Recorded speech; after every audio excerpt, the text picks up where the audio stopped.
Imagine opening a single game case and finding out you basically just stole 3 separate arcade machines. In 1996, that was the reality of Die Hard Trilogy. Most movie tie-ins were lucky to have one functioning gameplay loop, but this thing was an absolute beast. It didn't just give you a Die Hard game, it gave you a tactical shooter for the first movie, an on-rails light gun game for the second, and a frantic, high-speed driving sim for the third. It was the ultimate value for money flex on the playground. The first time you booted it up and saw that movie selection menu, it felt like you'd cheated the system. You could spend 20 minutes clearing floors in Nakatomi Plaza, get bored, and instantly swap over to mowing down terrorists at the airport. It had this raw, jagged energy that felt like a punch in the face. The graphics were blocky and the violence was over the top, with red pixels spraying everywhere and Bruce Willis's voice, well, a guy who sounded close enough to Bruce Willis, quipping at you every 5 seconds. It captured the chaos soul of the 90s better than almost any other game on the shelf. It wasn't trying to be deep and it wasn't trying to be art, it just wanted to be loud, fast and incredibly fun. You weren't just playing a movie, you were surviving a free film marathon of glass shattering, car exploding madness. It's one of those rare moments in the PS1 library where a developer just went all in on a wild idea that actually stuck the landing. For a kid in the mid-90s, this wasn't just a disc, it was an entire weekend in a box. Welcome to the party, pal! Welcome to the PSX Index, I'm Parascreen. This is the show where I play and document all 1,278 PS1 games released across Northern America, and this episode is index entry 66 and 67. We're doubling up today because you can't really talk about the legacy of John McClane on the PlayStation without looking at the massive shadow the first game cast over its sequel. Back in the mid-90s, the movie tie-in was usually a death sentence for your pocket money. You'd buy a game based on a blockbuster and end up with a clunky platformer that had nothing to do with the film, but Die Hard Trilogy changed the map. It was a massive hit because it felt like the developers actually liked the movies. They didn't just slap a logo on a generic game, they built 3 separate engines to make sure each film got its own unique gameplay style. It was ambitious and it was messy, and it became an instant essential for anyone with a grey box under their TV. Then we have the sequel, Viva Las Vegas. By the time this one arrived, the PlayStation was a different world. The arcade era was fading, and everyone was obsessed with the cinematic experiences and the story-driven action. It tried to take the 3-in-1 formula and polish it up with a new millennium, moving the carnage from the gritty streets of New York and the bright lights of Nevada. Documenting these two back-to-back gives us a perfect look at the transitional period in gaming. We're moving from the raw, high-score chasing energy of 1996 to the more scripted Hollywood aspirations of 2000. It's time to see if lightning could strike twice, or if the sequel was just a gamble that didn't pay off. Come on, you want to stay alive? You stay with me. The first disc within a disc starts exactly where the legend began, Nakatomi Plaza, but instead of slow, tense crawling through air vents, the game turns John McClane into a one-man wrecking crew in a third-person shooter. You're dropped onto a floor, and the goal is simple: kill every terrorist, rescue the hostages, and find the bomb before the timer hits 0. It's fast, and it's twitchy, and it's surprisingly stressful.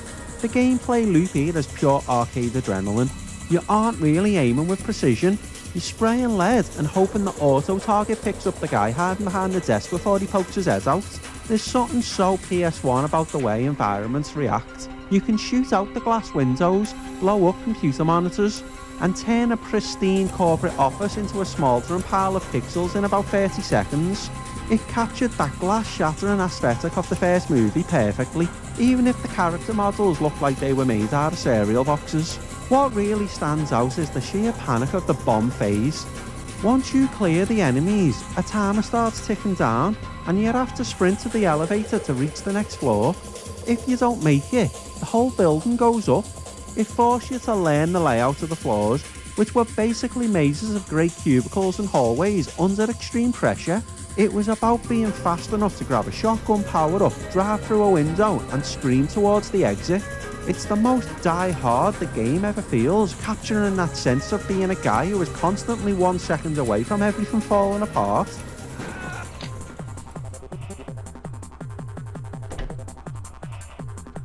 Get it! Ah! Don't let him get away. Ah!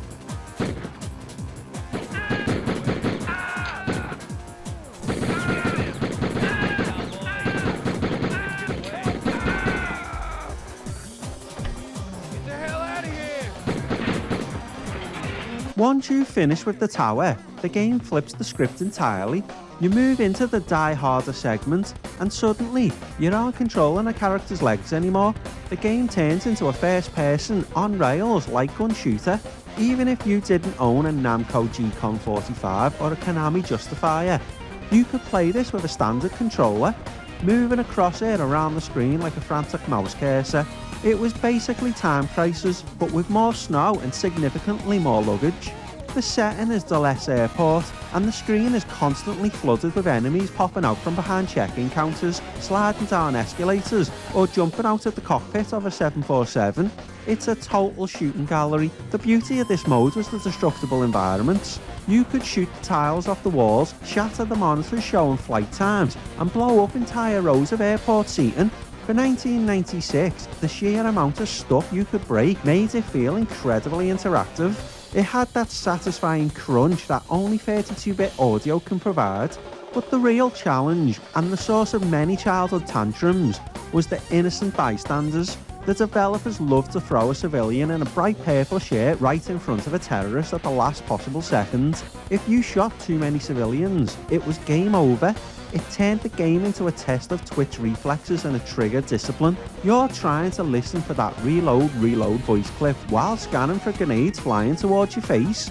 It was pure, unadulterated arcade fun that didn't require much thought. Just a fast finger and a lot of patience for the game over screen when you accidentally clipped a grandma carrying a suitcase.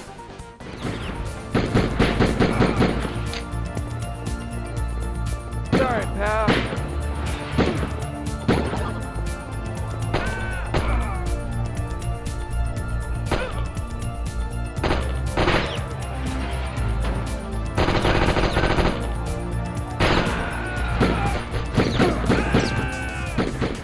The final act of the original trilogy pulls the camera out from the airport and drops you right into the driver's seat of a yellow cab.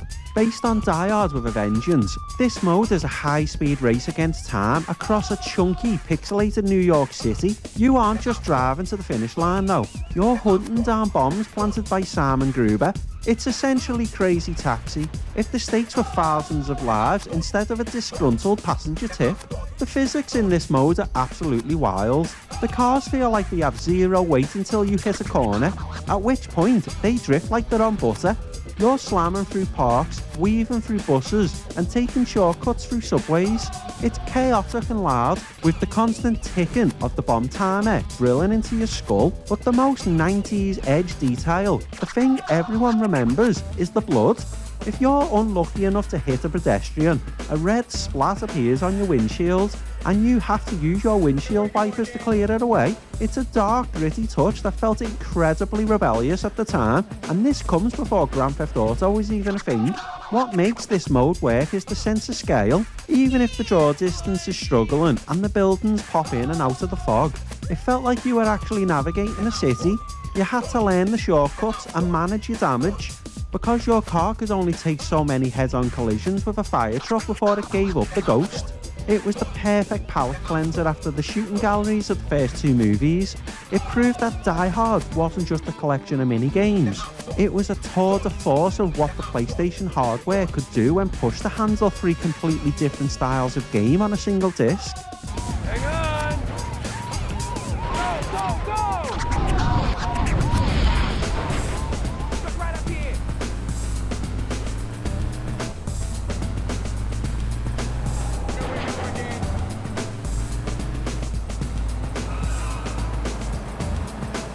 Sorry, pal.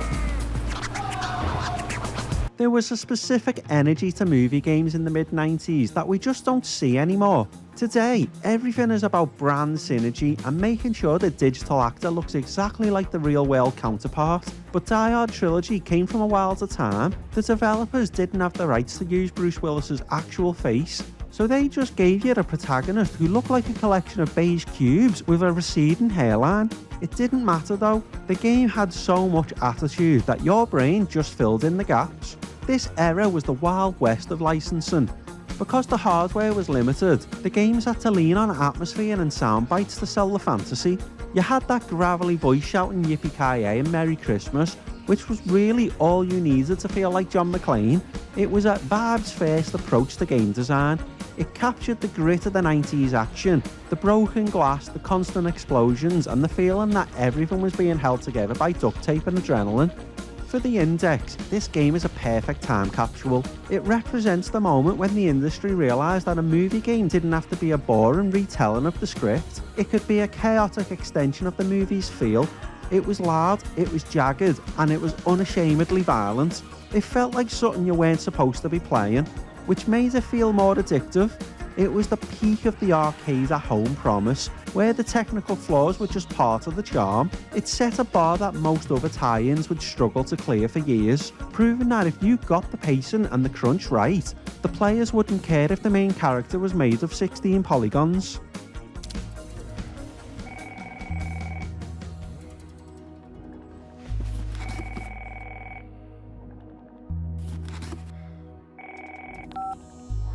Yeah? John, it's Kenny. Kenny Sinclair. Kenny, how's it going? Where you been, man? Things are going great. In fact, that's why I'm calling. I'm the new warden at the Mesa Grande prison here in Vegas. They're throwing a bash for me next week, and I'd like you to come out here for it. What are you talking about? Look, John, I know about your problems out there, and I thought a change of scenery would help. I still remember how you were there for me when I got in trouble with the department. Why not?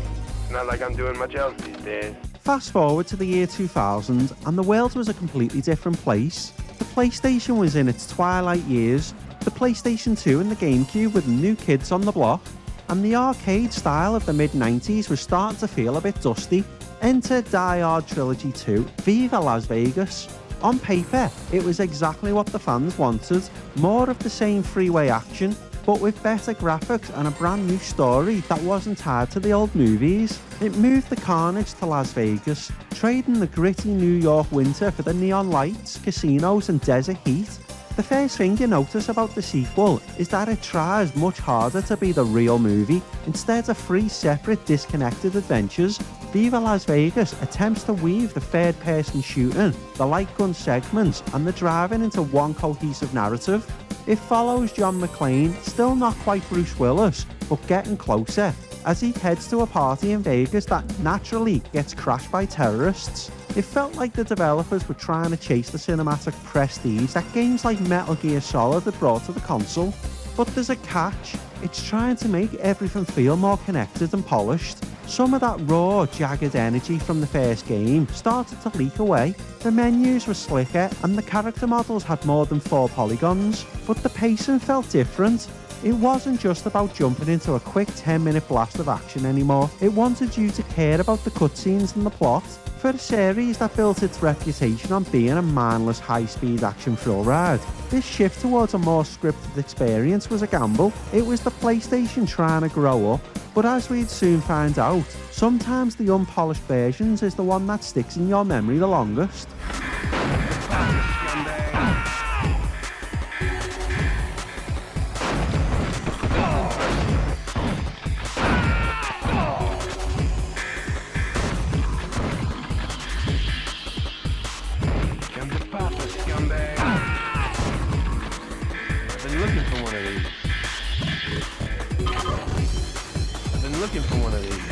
By the time Viva Las Vegas hit shelves, the industry had moved away from the high-score mentality.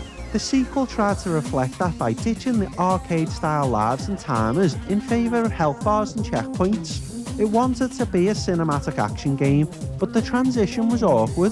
The third-person levels were now much more vertical and complex, but the stiff controls, which were charming in the arcade setting, started to feel like a liability when you were trying to navigate detailed casino floors and desert facilities. The light gun sections also took a hit in the personality department. In the first game, the Die Harder airport levels were legendary for their pacing and satisfying destruction. In the sequel, these segments felt a bit more sterile. Even though the graphics were technically better, the crunch was missing. The driving mode suffered the same fate. Instead of the frantic bomb hunting chaos of New York, you were now performing more scripted missions that felt like a cut-price version of Driver. It was as if the game was trying to do too many things at once to keep up with the new heavy hitters on the shelf. The shift highlights a fascinating moment on the PS1's life cycle. Developers were no longer satisfied with just making a fun game. They wanted to make an experience. But trying to tie these three desperate genres into one story, the sequel lost that pick up and play magic. You couldn't just jump into the mode you like best anymore without wading through the narrative. It's a classic case of sequel bloat, more features, more story, more polish, but somehow less of that lightning in a bottle energy that made the original a staple of the 90s living room. It was a valiant effort to modernise a legend, but it proved that sometimes the raw, unfiltered arcade soul is exactly what makes a game so classic. How could the same shit happen to the same guy twice? Looking back at these two entries for the index, it's wild to realise that a multi-genre game is basically an extinct species now. In the 90s, we didn't expect a game to do one thing perfectly. We were just thrilled when it did three things well enough to keep us entertained. Die Hard Trilogy was the king of that jack-of-all-trades era. It was a time when the PlayStation was still a bit of a playground. The developers were allowed to throw three entirely different engines onto one single disc just to see what would work. It's a design philosophy that was born out of hardware limitations and the desire for value. And it's something we've largely lost as budgets became astronomical and genres became more specialised. The legacy of these three games isn't found in their technical perfection, because let's be honest, they're both pretty janky, but in their ambition. The first game proved that a movie license could be handled with genuine creativity, and the second game showed us the growing pains of a medium trying to find its voice as a cinematic storyteller. Even with the flickering polygons and the close enough voice acting, there's a soul in these games that a modern, photorealistic blockbuster often misses. They represent a moment when a game could just be cool without needing to explain itself. They show the full arc of the console's life, the raw arcade-inspired explosions of the mid-90s and the polished narrative-driven experiments of the early 2000s. They remind us of a time when you could just sit down for an hour and feel like you'd played 3 different movies. Whether you were clearing out a floor at Nakatomi or driving through a pixelated Vegas, the message was the same. The console was here to give you everything at once. It was messy, it was loud, and it was exactly what we wanted. Happy trails, Hans. Whether you were a die-hard fan of the first game's arcade purity or stuck around for the sequel's Vegas gamble, there's no denying the impact these titles had. They were the ultimate more is more experience on the console that thrived on variety. We've cleared the towers, secured the airports, and survived the streets, leaving a trail of broken glass and empty shell casings across 2 different eras of the PlayStation's life. For the index, this double-header is a huge win. We've managed to capture the evolution of the action genre in one go, moving from the jagged 1996 origins of the 3D shooter to the cinematic experiments of year 2000. It's a reminder that the PS1 wasn't just about the style of play.